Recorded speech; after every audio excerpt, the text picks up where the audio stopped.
Programme में एक बार फिर खुशामदीद। डॉक्टर माजिद सुल्तान साहब, आपकी तरफ आता हूं। जिस अर्जेंसी में अदालत ने फैसला दिया उससे एक गुमान पैदा होता है कि आखिर क्या वजह थी इतनी अर्जेंसी में फैसला दिया गया। क्या फांसी की जो डेट है वो करीब थी इसलिए हम इसको इस तनाज़ुर में देखें, या कोई इंटरनेशनल लॉबी भी असरअंदाज होती है ICJ के ऊपर? देखिए, इसमें ज़ाहिर सी बात है, ये एक बहुत बड़ा केस है। ये तारीख में बहुत अरसे बाद आपने कितना बड़ा दहशतगर्द, इतना बड़ा स्पाई पकड़ा है। और ICJ जिस तरह की बाकी जो बैनुल-अक़वामी ऑर्गेनाइजेशंस होते हैं वो चाहते हैं कि इस किस्म के जो हाई प्रोफाइल केसेस हैं उनको लिया जाए ताकि उससे उनकी जो साख है उसमें इजाफा हो। ये तो एक तरफ, लेकिन इसके साथ साथ हमें ये बात नहीं भूलनी चाहिए कि ये जो इस वक्त जजेस का पैनल है ICJ में जो इस ओपिनियन कोर्ट के लिए इस्तेमाल हुआ है उसके अंदर एक हिंदुस्तानी भी मौजूद है। तो जाहिर सी बात है उसमें जो लॉबी है उसका इस्तेमाल होना बहुत वाज़ेह बात है। हमें ना सिर्फ उस जज की वहाँ मौजूदगी के ऊपर नुक्ता उठाना चाहिए बल्कि हमें इस बात को भी वाज़ेह करना चाहिए लोगों के ऊपर कि ये एक बुरी फैसला है, पहली बात। दूसरी बात यह है कि जैसे कि इससे पहले बैरिस्टर साहब भी कह रहे थे कि बैनुल-अक़वामी इंसानी हकूक़ की जो वसअत है उसको इस्तेमाल करने की कोशिश की गई है। और अभी तो ये आगाज़ मोहब्बत है, आगाज़ जंग है। हिंदुस्तान को ये बात समझने की बहुत ज़्यादा ज़रूरत है कि ओपिनियन कोर्ट आपका जो अदालती फैसला है उसमें तब्दीली नहीं लेके आएगी। इससे अगर वो बैनुल-अक़वामी तौर पर अपनी रियासती दहशतगर्दी को छुपाने की कोशिश करें या हिंदुस्तान के अंदर ही गलत तासर पैदा करने की कोशिश करें कि वो ये केस जीत चुके हैं या कुलबाशन को यहाँ से ले जाएंगे, तो ये उनकी बहुत बड़ी गलत फहमी है। ठीक हो गया। रशीद हसन साहब, आपसे मैं ये जानना चाहूँगा कि ये जो पाकिस्तान में एक बड़ा सवाल उठा है हमारे वकला की कारकर्दगी के हवाले से, क्या जो हमने वकला किए हैं इस हवाले से इस केस में अप टू मेरिट थे और बाकी जो है केस सही अंदाज से प्ली किया गया है? देखिए, इसमें दो इश्यूज थे। पहला इशू तो ये था, ऑब्वियसली हमारे जो भी वकला थे उनको ये पता होना चाहिए था, इवन बैरिस्टर को, जो भी बैरिस्टर यहाँ से किया हुआ था उसको ये गाइड करना चाहिए था कि आप एक जज अपॉइंट कर सकते हैं जैसे इंडिया ने किया। आपके लिए ये ऑप्शन होता है और ये बहुत अच्छा ऑप्शन है। जैसे पिछले 1999 वाले केस में हमने अपना एक जज अपॉइंट किया था, वहां पे दोनों स्टेट्स की तरफ से एक एक जज होता है।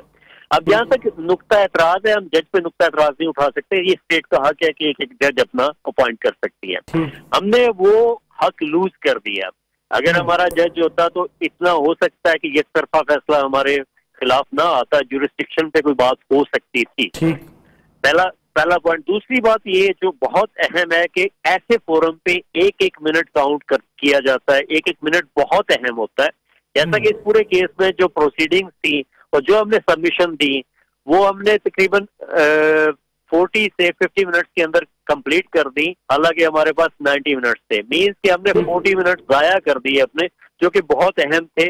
उन 40 मिनट्स में जो इंडिया का जो स्टैंड था VCCR पे, उस पे बात हो सकती थी, केस लॉज को डिफाइन किया जा सकता था, या इंटरनेशनल ह्यूमन राइट्स जो कि स्पाइस पे लागू नहीं होता।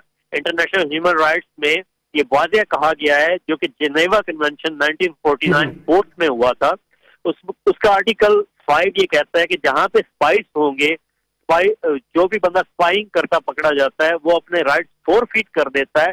मीन्स के उस पर international human rights law applicable नहीं होता। इस बारे में मैं समझता हूँ कि प्रॉपरली हमने वो दलाइल नहीं दिए जो देने चाहिए थे।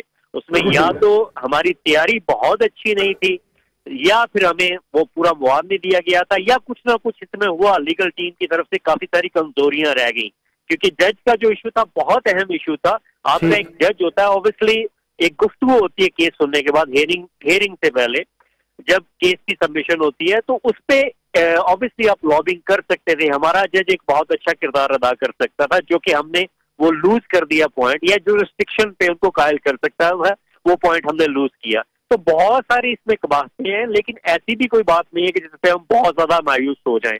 एक इंटरम रिलीफ है जो कैपिटल पनिशमेंट से हमेशा यूरोप में मिलता आया है। हो सकता है कि आगे भी जाके फाइनल हियरिंग में कैपिटल पनिशमेंट को तस्लीम ना किया जाए, लेकिन इसका ये मतलब नहीं है कि हम मनोवन उनका फैसला तस्लीम कर सकते हैं। हम अंडर डोमेस्टिक लॉ उनको फिर भी ट्रायल कर सकते हैं उस शख्स को। लेकिन बैरिस्टर साहब, जैसे कि अमेरिका ने भी 3 फैसले नहीं माने, क्या पाकिस्तान भी ऐसा अगर फैसला आता है तो उसको मानने से इनकार कर सकता है? बिल्कुल कर सकता है, हम बिल्कुल इसको इनकार कर सकते हैं। ICJ के बहुत सारे फैसले हैं जो पूरी दुनिया में नहीं माने जाते। मैंने जैसा पहले बताया, उनका फैसला एडवाइजरी हो सकता है, मैंडेटरी नहीं हो सकता। उस पर वो हम पे नाफिज नहीं कर सकते, उनकी जो हैसियत है वो मैंडेटरी नहीं है। और दूसरी बात, वो क्रिमिनल एपलेट कोर्ट नहीं है कि वो जाके अपनी इस सजाए मौत को खत्म कर दे। तो कैपिटल पनिशमेंट पे ये सिर्फ कह सकते हैं ये गलत है, वो एडवाइस कर सकते हैं इस सिलसिले में, हम पे नाफिज नहीं कर सकते। अगर फिर भी हम उसको एग्जीक्यूट करें तो इंडिया उसमें यूएन सिक्योरिटी काउंसिल में जा सकता है इसके खिलाफ अपील करने। इसमें एक बहुत अहम केस हुआ था जिसमें लैग्रैंड में जर्मनी यूएन सिक्योरिटी काउंसिल में गया था, लेकिन फिर भी अमेरिका ने उस शख्स को एग्जीक्यूट कर दिया था। ऐसी बहुत सारी मिसालें मौजूद है ये, और ये एक नॉर्मल अमल है पूरी दुनिया में। ठीक है, बल्कि हारिस नवाज साहब, मैं आपसे फाइनल कमेंट चाहूंगा कि पाकिस्तान को इसको केस के हवाले से सफारती सतह पे क्या करना चाहिए? देखें, पाकिस्तान को 3 पॉइंट स्ट्रेटजी रखनी चाहिए। एक तो ये केस जो चल रहा है आगे सुप्रीम कोर्ट में चल रहे हैं, it must continue, we should not stop it here. ये हमें बड़ा क्लियर पता होना चाहिए, जो उसको इंसाफ के तकाजे हैं, अगर उसने लॉयर उसको हमने देना है, whatever we have to do we must provide him, और केस को चलते जाएं। नंबर 2 है कि हमें अपने डोमेस्टिक लेवल पे पार्लियामेंट और सेनेट को एक्टिवेट करना चाहिए ताकि दुनिया को ये भी पता चले कि पूरी कौम इसके पीछे है। नंबर 3 बात है कि आपने इंटरनेशनल कोर्ट पे तो आपने इसको प्लीड करना है जो वो कर रहे हैं। और चौथा ये है कि आपको डिप्लोमेटिक ऑफेंसिव पर जाएं, जैसे इंडिया गया है, बताएं इंडिया का मकरू चेहरा, व्हाट इंडिया इज डूइंग, क्या उसने यहाँ पाकिस्तान में टेररिज्म कर रहा है। उनका अजीत डोवाल जो हैं, उनके नेशनल सिक्योरिटी एडवाइजर ने ओपनली कहा कि पाकिस्तान में 7 साल वो जासूसी करता रहा, बल्कि हमें उसको क्लेम करना चाहिए कि वांटेड क्रिमिनल इन पाकिस्तान, हमें उसकी वो बात करनी चाहिए। जो इंडियन प्राइम मिनिस्टर ने बांग्लादेश पे कहा वो हम बताएं।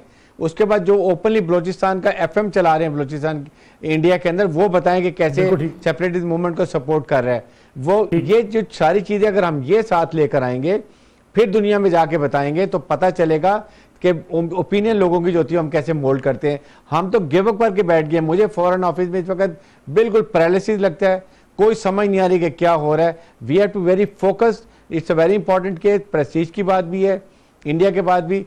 और सेकंड, ये किसी हालत में हमें कोर्ट ने नहीं कहा कि आप केस को ना चलाएं या इसको सजा ना दें, तो वी मस्ट कंटिन्यू। बिल्कुल ठीक है। Doctor Majid Sultan, final comment from your side में आपसे जानना चाहूंगा, ये जो अपोजिशन बात कर रही है, इल्जामात लगा रही है हुकूमत के ऊपर कि हुकूमत शायद को डील कर रही है, क्या इस किस्म की सियासत इन ऐसे इश्यूज पे होनी चाहिए? मेरे ख्याल से जी कुछ इश्यूज ऐसे हैं जो आपकी कौमी सलामती के हैं और आपको उसको कौमी सलामती के तकाज़ों के मुताबिक देखना चाहिए, पहली बात। दूसरी बात यह है कि जहां आपकी कमज़ोरियां रहेंगी आप उन कमज़ोरियों को कानूनी तौर के ऊपर पूरा करें। और तीसरी बात ये कि ये एक कौमी फैसला है। और सबसे बड़ी बात, जैसे कि अभी कुछ देर पहले भी कहा गया कि जो बैनुल-अक़वामी दहशत गर्दी की जो इस वक्त कवानीन है, उसके मुताबिक आपको ना सिर्फ ये बात वाज़ेह करनी पड़ेगी कि हिंदुस्तान किस तरह आपके मुल्क में दहशत गर्दी कर रहा है, लेकिन उसके साथ साथ किस तरह बैनुल-अक़वामी जो मैंडेट है यूएन सिक्योरिटी काउंसिल का, उसको किस तरह उसकी खिलाफ वर्जी कर रहा है, खासतौर पर यूनाइटेड नेशंस रेजोल्यूशन 1373 के तहत, जिसके ऊपर अगर आपका कोई गैर रियासती अंसर भी दहशत गर्दी में मुलव्वस पाया जाता है तो उसके खिलाफ रियासत को जो है आप रिस्पॉन्सिबल कर सकते हैं। तो इस वक्त पाकिस्तान के पास एक मजबूत केस है, लेकिन आपको पूरी तकदोही के साथ और बेहैसियत कौम हमें इसके ऊपर काम करना पड़ेगा। अगर आप ये नहीं करते तो आप एक अहम मौका जो है गंवा देंगे। और उसके साथ साथ बहरहाल निजी तौर के ऊपर आपको कुलभूषण को जो सजाए मौत है उसको बरकरार रखनी चाहिए। अगर आपकी तमाम तर अपील्स के बावजूद अगर आपकी जो निजी कोर्ट्स हैं वो भी यही फैसला देती हैं। Thank you very much doctor Majid Sultan साहब, आप हारिस नवाज साहब हमारे साथ मौजूद थे कराची से, आपका बहुत शुक्रिया। बैरिस्टर राशिद असलम साहब ने हमें लंदन से ज्वाइन किया था, आपका बहुत शुक्रिया। नाज़रीन, ये आज का प्रोग्राम था। कुलभूषण यादव का इंटरनेशनल कोर्ट ऑफ जस्टिस से हुक्म इम्तनाई के बावजूद केस अभी चलना बाकी है। पाकिस्तान में भी केस चलेगा और पूरी कौम ये समझती है कि जो भी पाकिस्तान के खिलाफ कार्रवाइयाँ करने वाले अफराद हैं, पाकिस्तान को डिस्टेबलाइज करने वाली जो कोशिशें दुनिया में हो रही हैं, उसका सद्देबाब पूरी पाकिस्तानी कौम को मिलकर करना है। एक अच्छा मौका है पाकिस्तान के पास हिंदुस्तान को भी बेनकाब करने का। इस केस में जो केस आगे बढ़ेगा, पाकिस्तान भी हिंदुस्तान की उन तमाम खराबियों को सामने ला सकता है जो पाकिस्तान के अंदर पाकिस्तान को गैर मुस्तहकम करने के लिए हिंदुस्तान हमेशा से करता है। इस बारे को इजाज़त दीजिए। अल्लाह हाफ़िज़।